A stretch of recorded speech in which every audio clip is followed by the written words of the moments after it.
السلام عليكم ورحمة الله. أخت من أخواتي الفضيلات بتقول لي إنها دايما بيجي لها كوابيس بالرغم من إنها بتقرأ القرآن الكريم بالنهار. طيب تعالى أقول لكم إيه أسباب الكوابيس دي وإزاي ما يجيليش كابوس وإزاي بيجيلي كابوس وأنا بقرأ القرآن. النبي صلى الله عليه وسلم كان دايما بيدعي دعاء بيقول إيه: اللهم إني عبدك ابن عبدك ابن أمتك ناصيتي بيدك ماض في حكمك عدل في قضاؤك أسألك بكل اسم هو لك سميت به نفسك أو أنزلته في كتابك أو علمته أحدا من خلقك أو استأثرت به في علم الغيب عندك أن تجعل القرآن العظيم ربيع قلبي ونور صدري وجلاء حزني وذهاب همي. بالمناسبة الدعاء ده لو كان حد عنده هم أو غم أو حزن ربنا سبحانه وتعالى بيشيل عنه الهم والغم ده ويبدل حزنه فرح. لكن ليه أنا قلت الدعاء ده؟ لأن النبي صلى الله عليه وسلم ذكر فيه الناصية، والعلماء قالوا إن الناصية دي مكانها أسفل الجبهة. الناصية دي هي المسؤولة عن اتخاذ القرارات، الخطأ أو الصواب، هي المسؤولة عن إصدار الأوامر، هي اللي بتقود الإنسان للتفكير بالصح أو بالغلط. ليه النبي صلى الله عليه وسلم قال ناصيتي بيدك؟ علشان ربنا سبحانه وتعالى هو اللي مسؤول عن الناصية دي. لما الإنسان بيبقى دايما بيقرأ القرآن بيسبح بيذكر، الناصية ذاكرة بتخزن كل اللي احنا بنعمله طول النهار. الناصية ذكرت في القرآن في سورة العلق لما أبو جهل أذى النبي صلى الله عليه وسلم، فنزلت الآية: كلا لئن لم ينتهي لنسفعن بالناصية ناصية كاذبة خاطئة. يعني ناصيته اللي هي المكان اللي مسؤول عن اتخاذ القرارات ده كاذب وخاطئ، ولنسفعن بالناصية يعني هيجيبها له في الأرض، ربنا سبحانه وتعالى هيجيبها له في الأرض. النبي صلى الله عليه وسلم لما كان بيقوم من النوم الصبح أول حاجة بيعملها، ودي سنة يعني مش كل الناس بتعملها، بيروح مسح على وشه كده. أول ما يقوم من النوم يروح مسح كده، لأن الشيطان بيبقى قاعد هنا فوق الرأس اللي هو فوق الناصية، فبالتالي بتقوم من النوم. لو انت ما عملتش الحركة دي، وقلنا الأدعية اللي بنقولها أول ما بنقوم من النوم، الشيطان بيبقى طول النهار مقريفك ومضايقك وبيجيب لك صداع وحاجات كتير جدا. طيب انا بقرأ القرآن لكن بيجيلي كوابيس. انتوا متخيلين ان احنا طول النهار ماسكين الموبايلات؟ الدماغ راسنا دي فيها مكان مسؤول عن تخزين المعلومات، مكان مسؤول عن لقط الصور، مكان مسؤول عن مود الإنسان، يعني ممكن يخليك حزين وممكن يخليك سعيد على حسب اللي انت بتتلقيه وبتديهوله. طب احنا ماسكين الموبايل حرفيا ومش ببالغ من ساعة ما بنقوم من النوم، لاني لو قرينا اي خبر سيء اي حاجة مش كويسة هتقفل اليوم كله، ودي حالة نفسية طبيعية في الإنسان ان هو يتأثر باللي حواليه.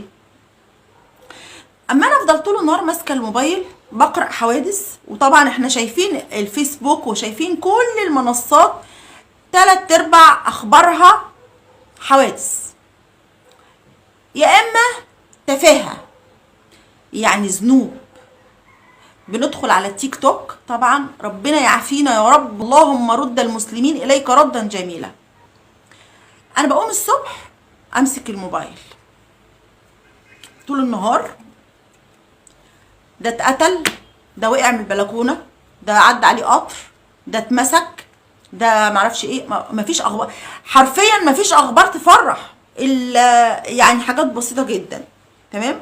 طب لما انا اقوم من النوم على ده، كل المراكز بقى اللي في المخ دي صور صور صور بتلقط، كل دي صور عامله زي شريط الصور بتاع الكاميرات بتاع الزمان، كل ده بيتخزن في الذاكره، متخزن هنا ومتخزن هنا في العقل. لما نفضل طول النهار كده انا وبعدين بتاثر بقى لما الاقي حد مثلا اتقتل، شاب صغير مات، معرفش مين دفنوه فين، معرفش مين رموه فين. انا بقى كقلب انسان بشر المفروض ان انا بشعر، كل ده بيأثر على حالتي النفسيه، وبقى متضايقه وزعلانه، وادعي لاولادي ربنا يعافيهم يا رب من كل فتن الدنيا، وابني نازل اقعد اقول يا ربنا يستر عليه، وبنتي لا، القلق قلق قلق قلق قلق قلق، غير بقى الضغوطات بتاعتنا الحياتيه العاديه. وبعدين اجي بقى في اخر النهار تقول لك بقرا القران، هتقراي قد ايه؟ جزء 2 3؟ اصل ما فيش حد هيقرا اكتر من كده لما رحم ربي، يعني ربنا يا رب يردنا ليه كلنا ويحببنا في القران ويعلق قلوبنا بالقران. كل ده حتى لو انت قراتي القران، لو قراتي جزء حتى الصبح، كل اللي انت شفتيه طول النهار ده هينسيكي القران. اما تيجي تنامي بقى وانت نايمه والموبايل في وشك، احنا 3 ارباعنا بننام والموبايل كده باصين فيه كده لغايه لما نروح في النوم.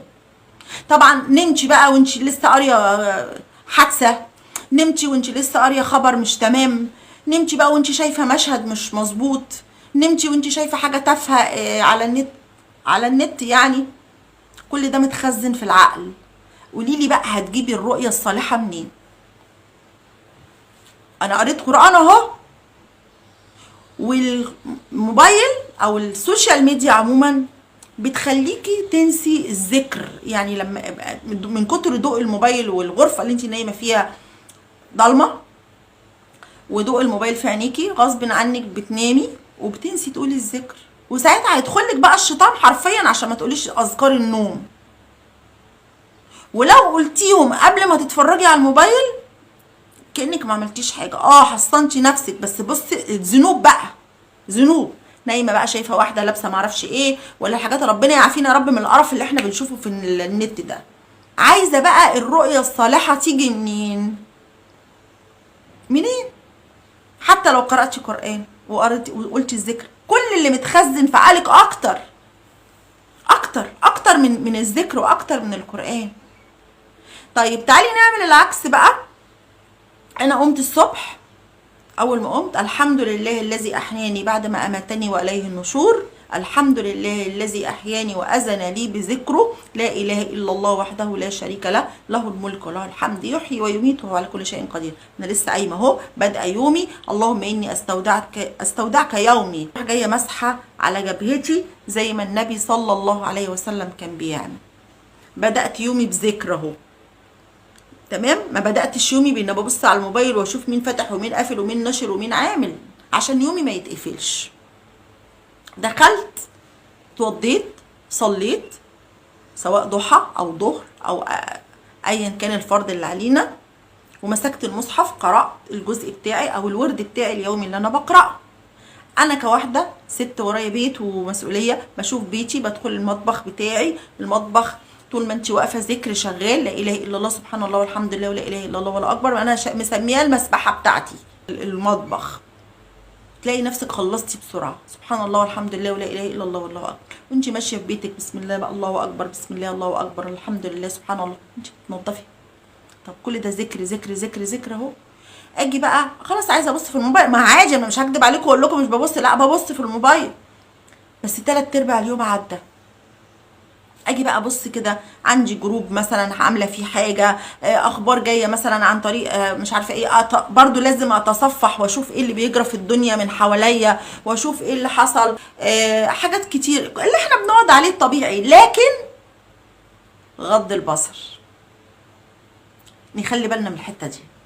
غض البصر، انا قاعده على النت لكن لو جت قدامي واحده عريانه قسما بالله خلاص لا، غض البصر. كل حاجه اعملوها لله. يعني انا مش هغضب ربنا عشان انا ماسكه الموبايل، مش هغضب ربنا عشان اتصفح واتسلى. الدين يسر، لكن كمان في اوامر بمعروف ونهي عن منكر، وفي غض بصر. نخلي بالنا من الحتت دي. دخلت على معلومة حلوة دينية، سمعت آية، حد بيقرأ القرآن بشكل جميل، صديقة ليا كلمتني طمنت عليها وطمنت عليا، حاجات حلوة كده. يعني بلاش انقي المواقع اللي مش كويسة اللي بتجيب لي ذنوب وادخل عليها، المنصات المؤذية حرفيا وادخل عليها كده. 3/4 يومي راح وانا اهو زي الفل الحمد لله. على قد ما اقدر بمسك لساني على قد ما اقدر. مفيش حد معصوم من الخطأ، عشان انا مش قديسة، انا بشر بخطأ وبصيب. اتصل بالتليفون اكلم مع حد بيحبني وبحبه بجد، يعني واحده بتحبني قوي وعارفه انها بتحبني ومخلصه ليا، احب اتكلم معاها جدا. الناس اللي بيحبونا بصدق بقى قليلين جدا، فنخلي بالنا منهم. اجي على اخر النهار بقى بعد صلاه المغرب، طبعا احنا بعد صلاه المغرب بنقول اللهم اجرنا من النار 7 مرات، وبنقول اذكارنا بعد صلاه العصر. تمام. صلاة العشاء بنصليها ونصلي الشفع والوتر، او عايزة تأخري الوتر شوية عشان تصلي قيام الليل مفيش مشكلة.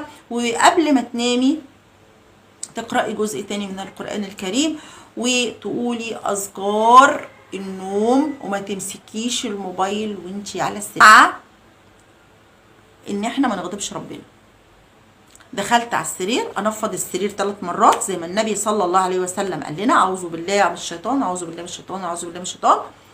ده اوامر من النبي. انام على شقي الايمن وانا متوضيه، واقول اذكار النوم: لا اله الا الله وحده لا شريك له، له الملك وله الحمد وهو على كل شيء قدير. طبعا سبحان الله والحمد لله ولا اله الا الله والله اكبر 33 و34 الله اكبر. اللهم قنا عذابك يوم تبعث عبادك 3 مرات. ونقرا المعوذتين: قل هو الله احد، خواتيم سوره البقره وايه الكرسي. وننام وننفس 3 مرات زي ما النبي عليه الصلاه والسلام علمنا. ونروح مسحين على وجهنا وجزء من جسدنا وننام. بس ده في ملك بيبقى يعني نايم جنبك حارسك. ولو الشيطان دخلك وشفتي رؤيه غير يعني مش تعبتك، زي ما النبي علمنا نقوم ندفل على يسارنا 3 مرات ونستعيذ بالله منها وما نحكيهاش لحد، فهي مش هتضرنا. مش ممكن يكون حد بينام على ذكر الله ويجيله كابوس، مش ممكن. بالعكس، ده انت ربنا سبحانه وتعالى يديك الرؤيه الصالحه مع كتر تكرار قراءه القران. القران بيطهر العقل وبيطهر النصيه وبيطهر القلب، فتلاقي نفسك انت ممكن تنامي وانت القران شغال في ودنك، انت بترددي معاه، او تحلمي انك بتقراي القران، او تشوفي احلام جميله كده من عند الله سبحانه وتعالى. وكانت السيده عائشه رضي الله عنها دايما تقول: اللهم ارزقني الرؤيا الصالحه. فلما تيجي تنامي قولي: اللهم ارزقني الرؤيا الصالحه. ربنا يكفينا يا رب كلنا شر فتن الدنيا ما ظهر منها وما بطن، ويكفينا شر الكوابيس، ويكفينا شر الأحلام المزعجة. أعوذ بالله من همزات الشياطين، وأعوذ بك ربي أن يحضرون. والسلام عليكم ورحمة الله وبركاته.